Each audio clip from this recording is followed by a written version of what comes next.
না, সত্যি কথা বলতে আমাদের বোলাররা যখন খুব ভালো বল করে এরকম একটা টোটাল দেয় তখন কিন্তু অত বেশি প্রেশার থাকে না। তো লো স্কোরিং ম্যাচ ছিল, তো আমার রসের সাথে কথা হইতেছিল যে আমরা ফার্স্ট পাওয়ার প্লেটা প্রপার ইউটিলাইজ করবো, উইকেট যেরকমই থাকে আমরা যেন প্রপার ইউটিলাইজটা করতে পারি। তো ওই জিনিসটা রাইটি লেফটি যখন আসতেছিল আমি ওর সাথে কথা বলতেছিলাম, ওই জিনিসটা প্রপার ইউটিলাইজ করার চেষ্টা করতেছিলাম। দেন দুজনের আন্ডারস্ট্যান্ডিং ভালো হওয়ার জন্য কন্টিনিউ লম্বা হচ্ছে। ওকে, তালিম ভাই। না, একটু নাই ভাই। এটা পার্সোনাল মিস্টেক, এর জন্য হচ্ছে নিজের উপর একটা ব্যাড রিয়াকশন আসছে। না, উইকেট কিন্তু ইজি ছিল না। ফার্স্ট ইনিংসের তুলনায় চিন্তা করতে গেলে ডেফিনেটলি একটু ইজি ছিল। ফার্স্ট ইনিংসে কিন্তু বল খুবই গ্রিপ করতেছিল, তো সেকেন্ড ইনিংসেও কিছু বল হোল্ড করতেছিল। তো ওইটার সাথেই বারে বারে আমি পার্টনারের সাথে ওইটাই কথা বলতেছিলাম যে কিছু বল স্কিডেই জোরে আসতেছে, কিছু বল হোল্ড করে আসতেছে। তো ওই জিনিসটা জাস্ট অ্যাডজাস্ট করার চেষ্টা করছি। ওকে, এই যে এখন বললেন, এখনই মাথায় আসলো যে টেবিল টপার টুর্নামেন্টের আগে এগুলি যখন যখন শেষ হয়েছে তখনই ব্রেন থেকে আউট হয়ে গেছে। জাস্ট কনসেন্ট্রেশন অনলি এই টুর্নামেন্টে ছিল, ফার্স্ট ম্যাচে ছিল। তো আমি চেষ্টা করছি যেন ফার্স্ট ম্যাচ থেকে যেন আমার যেটা আমি যেভাবে প্রিপেয়ার্ড হয়েছি ওইভাবে যেন ওয়েল মেনটেন করে যেন ডেলিভার করতে পারি। টু বি অনেস্ট এগুলি মাথায় ছিল না।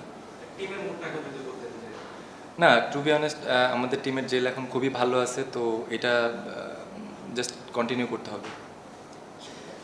না, সত্যি কথা বলতে ওই যে ওই সেম অ্যান্সারটাই, কিন্তু মানে যখন ওই জিনিসটা হ্যান্ড ওভার হয়ে গেছে বা কি হয়েছে না হয়েছে বা গ্যালারি থেকে কি বলছে এগুলি সত্যি কথা মাথায় নিয়ে কিন্তু ক্রিকেট খেলা যায় না। যখন আপনি অ্যাজ এ প্রফেশনাল ক্রিকেটার এইসব জিনিস চিন্তা করে কিন্তু আপনি কখনো ভালো ডেলিভার করতে পারবেন না। তো এইসব জিনিস ব্যাক অফ মাইন্ডে থাকেই না, আমার পার্সোনালি থাকে না, আদার্সদেরটা বলতে পারবো না। বাট আমি আমার জায়গা থেকে চেষ্টা করছি আমার যেগুলি প্ল্যান ছিল ওই প্ল্যান ওয়াইজ জন্য ডেলিভারি করতে পারি, এগুলি যেন এই জিনিসগুলি যেন আমি কোনোভাবে ইম্প্যাক্ট না ফেলে আমাকে।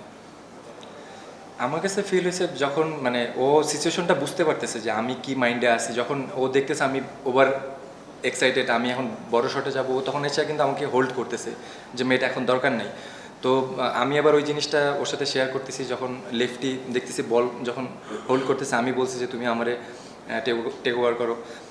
এই জিনিসগুলি ওর মতন ব্যাটসম্যানটা যখন নন স্ট্রাইকারে থাকে তখন আপনার জন্য ব্যাটিং করতে ইজি হয়। তো ডেফিনেটলি আমার জন্য ইজি হচ্ছে, আমিও চেষ্টা করতেছি ওর প্রপার ফিডব্যাক দেওয়ার জন্য। না, টু বি অনেস্ট এই টাইপের প্লেয়াররা কিন্তু ওয়ার্ল্ডে সব জায়গায় সব রকম উইকেটে কিন্তু ক্রিকেট খেলে ইউজ টু। তো আমার কাছে ওরকমভাবে সারপ্রাইজ লাগে না। আমি মানে আমার কাছে এক্সপেক্টেড, মানে এক্সট্রা অর্ডিনারি না। হ্যাঁ, এক্স্যাক্টলি, এটা আমি এগ্রি করবো আপনার সাথে, কারণ আমি ওর সাথে কথা বলতেছিলাম যে ওই জায়গার উইকেট কেমন ছিল, কন্ডিশন কেমন ছিল। আমারও কিন্তু এখানে খেলার কথা ছিল, সামহাও আমার ফার্স্ট ক্লাসের জন্য আমি যেতে পারিনি। তো ওর সাথে এই ব্যাপারটা নিয়ে কালকেও ডিসকাস করছি যে তোমার কাছে উইকেট কেমন লাগলো। তো ও বললো যে জিনিসটা শেয়ার করলো যে ভেরি সিমিলার। তো ওইখানে যেহেতু ও কন্টিনিউ রান করে আসছে আমি ওর উপর 100% কনফিডেন্স ছিলাম যে ওই জায়গাটা কন্টেন্ট করবে, ওই জিনিসটাই রেগুলার কন্টেন্ট করবে। তো ওই জিনিসটা নিয়ে ডিসকাস হয়েছে, ওভারঅল এক্সট্রা ওইভাবে কথা হয় না। তো ডেফিনেটলি ওই জিনিসটা হেল্প করছে।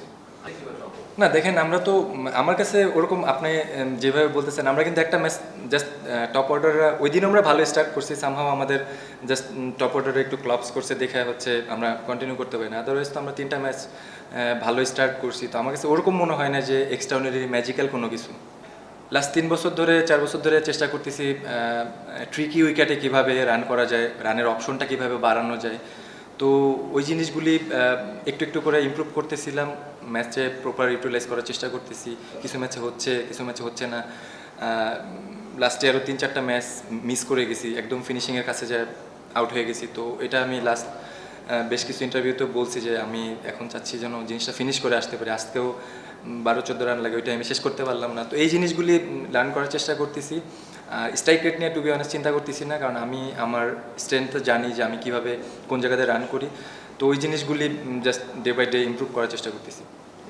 না, টু বি অনেস্ট ওই যে ডিলটা প্রপার হচ্ছে, যখন ফার্স্টে আমার বিপিএলটা শেষ হয়েছে তখন এক রকমের ডিল ছিল। দেন যখন ইনস্ট্যান্ট একদম ওরা আমার ফার্স্ট ক্লাস টুর্নামেন্ট চলতেছে, আমার ফার্স্ট ক্লাসেও তো টি20 ক্রিকেটই হয়েছে। তো আমার কাছে যেহেতু ওভারঅল লেনদেনটা ম্যাচ করে নাই, দ্যাটস আমি এটা চুজ করছি। বাট বোর্ড আমাকে বলছে যে তুমি ডিসাইড করতে পারো, সমস্যা নেই যদি আউটসাইড হয়। Thank you everyone. Thank you ভাই।